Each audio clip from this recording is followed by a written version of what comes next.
Hi everyone, and welcome to the Computer Doctor Show, also Computer Doctor of Tucson. I just got back. I'm pulling out of a customer's account right now. They have been in business for probably better than 30 or 35 years, and they're using the same programs that they did many years ago. And right now their computer system has crashed, and they need to restore all of their old programs that they were using on this old system. Now, this is totally doable, but it depends on how that program was written. So I'm just going to talk to you a little bit about if you are a business that is using program that you've been using the same program for more than 20 years, this might apply to you.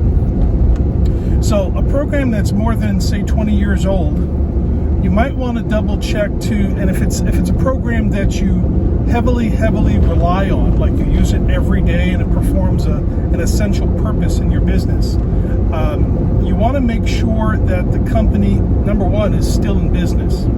Okay, if there's some sort of support phone number, just give them a call and find out if they are still in business. One of a couple of things may have happened. The company may have been sold to another company that is now supporting the software, or that software may be completely out of date and now they want you to switch to a subscription-based service, whereas the old type of software, you could just buy it and it was yours forever, and you could always use it whenever you wanted. Since so many software companies are going to a subscription-based model now, where you pay X amount of dollars per month or you pay for it annually, okay? If that is the case, you may have to switch to that subscription-based service. But if they are still in business and you have the old discs, the original discs, those discs are so valuable now.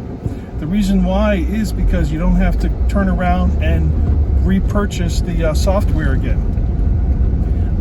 There are some websites that claim to have a small database of some of these older softwares. Okay, you can easily find them on Google. You can just Google it. Try to Google something like old software or archived software, something along those lines.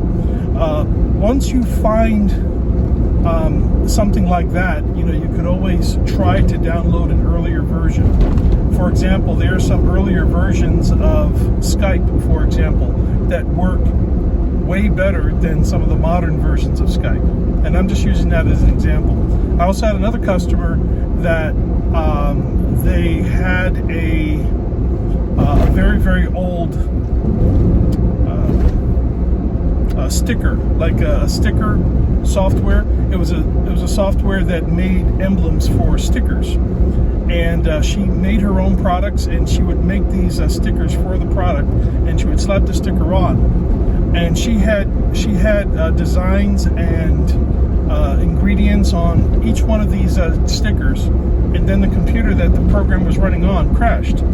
And now she's at a point where she's got to think of something where it's like, oh my goodness, what am I going to do now? And she went back to get that same exact software. The company was out of business. So we actually had to go onto Amazon and find a box set of that original software, because she remembered the exact manufacturer's name and the exact name of the program. So now she has the box set. It was one of the most, it was the best $20 that she's ever spent on Amazon, because now she has that original software for life. Now, the other thing that comes into account if you're using an old software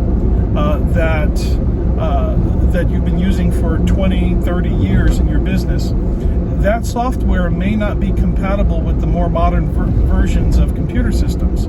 And if you are absolutely gung-ho on that software and you don't want to change, it just has features that no other version has, and you just love it so much, you're so used to using it, that's fine. But you're probably going to have to keep a computer in the corner of of an older version. It could be an XP, Windows XP, could be Windows Vista, Windows 7, okay, that is still capable of running that program. And whenever you want to use that program, you got to turn that computer on and use the software on that system. But then when you're using your everyday stuff, you can use this computer over here. So as you're in business for many years, you're going to have to archive some of these programs so that they can continue to run. You may have to run them offline. You may have to have a special computer set aside that is not connected to the internet, that is just there for running some of your old programs. Okay, the lifespan of some of these specialty software companies, some of them may be in business for just a few years, sometimes a few decades. Sometimes they go completely out of business, and sometimes they're being sold into other companies that will actually support the program. So here's something that you can do. If you have been in business for longer than 30 years, make a comment about some of the old softwares that you've been using, and figure out if the company that created that software that you're still using every day is still in business. Has it been sold, or is that the only computer in your entire operation that is running that software? And if it is, we have to find a way to archive that system so that you'll always have it. Otherwise, the moment that system crashes, you'll probably never ever be able to get that software ever again. This is Computer Doctor of Tucson on the Computer Doctor Show. If you have any computer problems or questions, give me a call at 520-261-5508.